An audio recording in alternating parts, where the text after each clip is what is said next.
Hello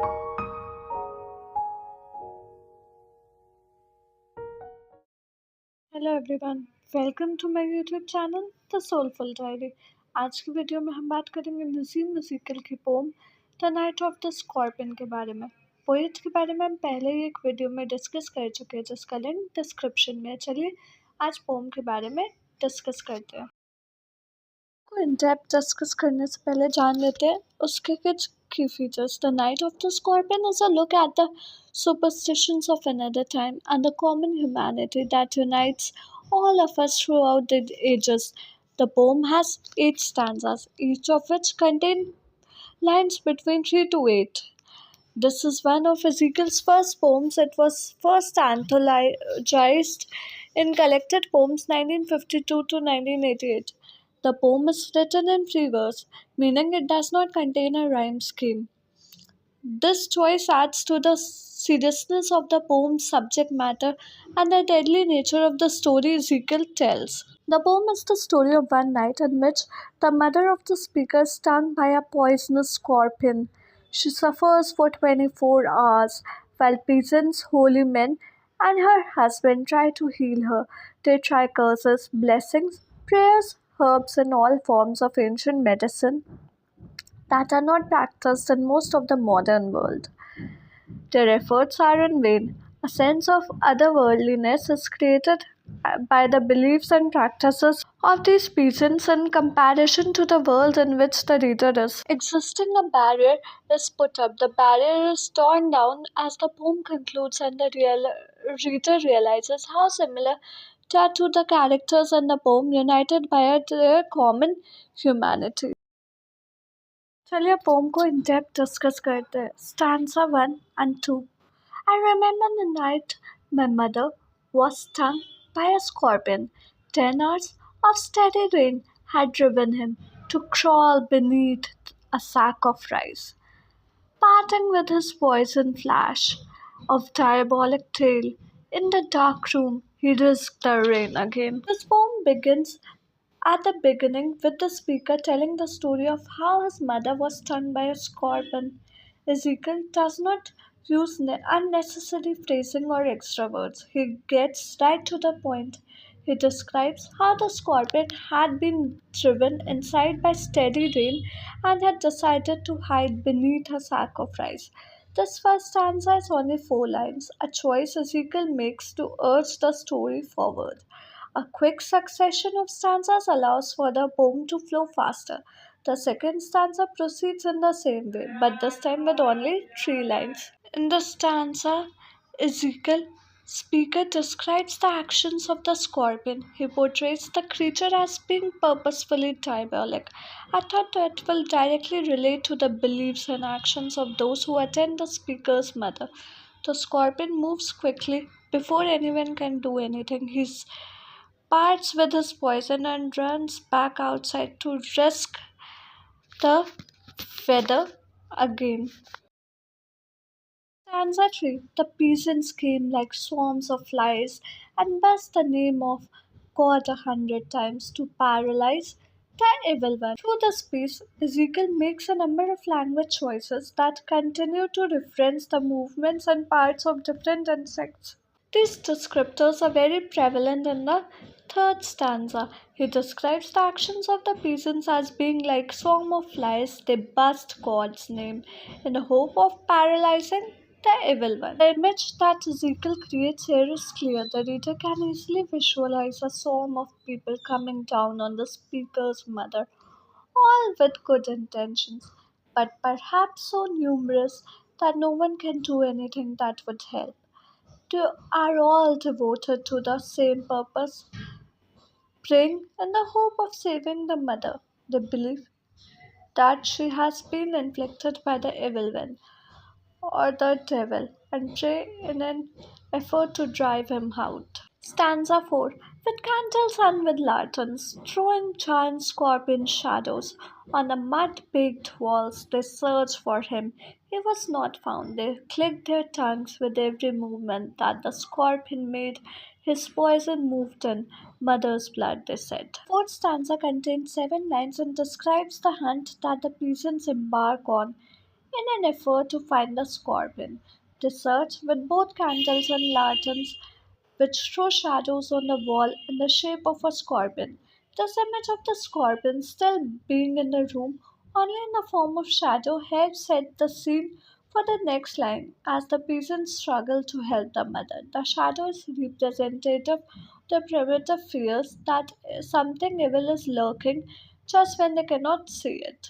This fourth stanza continues, and the search for the scorpion has failed. They do not know, as the reader does, that the scorpion fled the house at the beginning of the poem. This puts the reader in a position above those in the poem. She has a greater knowledge of the situation than those experiencing it. A technique that on stage or within drama is known as dramatic irony. The peasant says that with every movement that the scorpion made, this poison moved on in mother's blood. This gives the reader the sense that they believe if they are able to capture and kill the scorpion, the mother will be cured. A simple primitive belief that the reader would very well know to be unfounded, once again elevating the reader's position above that of the peasants. Stanza 5. May he sit still, they said. May the sins of your previous birth be burned away tonight, they said. May your suffering decrease. The misfortunes of your next birth, they said. May the sum of all evil balanced in this unreal world. Paragraph also contains 7 lines, holds the poem's momentum steady.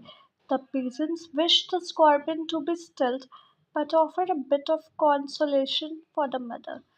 They deep in their superstition say to the mother that the poison will burn away the sins of her previous birth and decrease the suffering of her next. This is a reference to the traditional Hindu belief of reincarnation.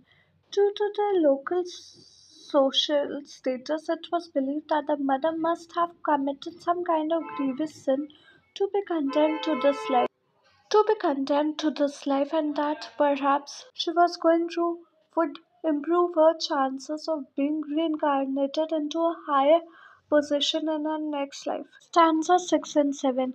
Against the sum of good become diminished by your pain, may the poison purify your flesh of desire and your spirit of ambition, they said, and they sat around on the floor with my mother in the center, the piece of understanding on each face. More candles, more lanterns, more neighbors, more insects, and the endless rain. My mother twisted through and through, groaning on a mat. My father, skeptic rationalist, trying every curse and blessing, powder, mixture, herb, and hybrid. He even poured a little paraffin upon the bitten toe and put a match to it. I watched the flame feeding on my mother. I watched the holy man perform his rites to tame the poison with an incantation.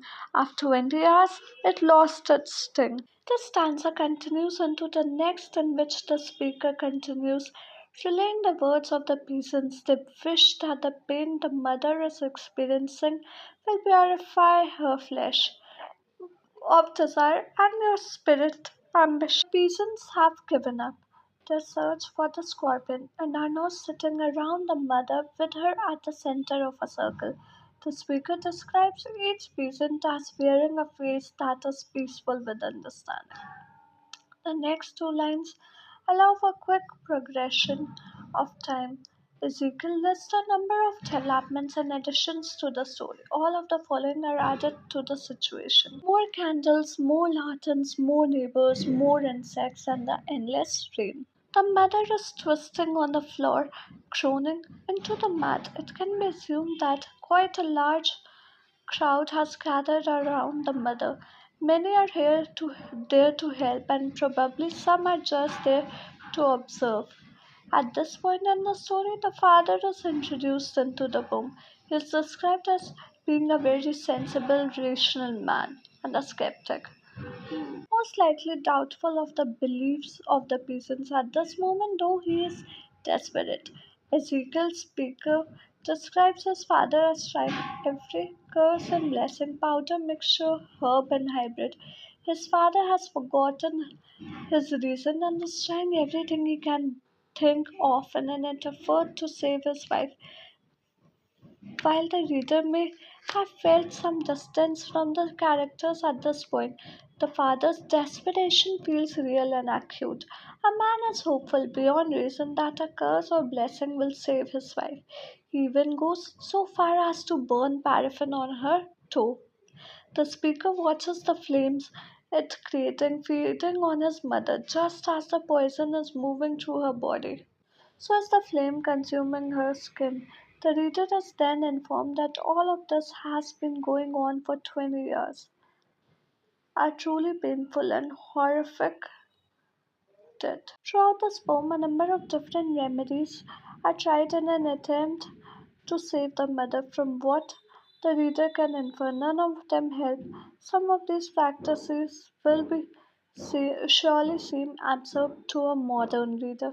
These references to older medicinal practices put distance between the reader and the speaker, especially in the final line of the seventh stanza, in which a holy man performs his rites to tame the poison with an incantation. Wait, my mother only said, "Thank God the scorpion picked on me and spared my children." After this distance is in place, Ezekiel swiftly breaks down the barrier to show how truly similar the reader is, no matter where she is from, to the characters in the poem. They are all human and are united by the final stanza. While once again the scorpion is spoken about as if it chooses to kill the mother, the mother's dedication and pure love for her children bridges the gap between the character in the poem and the reader. All can empathize with the love felt for a child, mother, or father.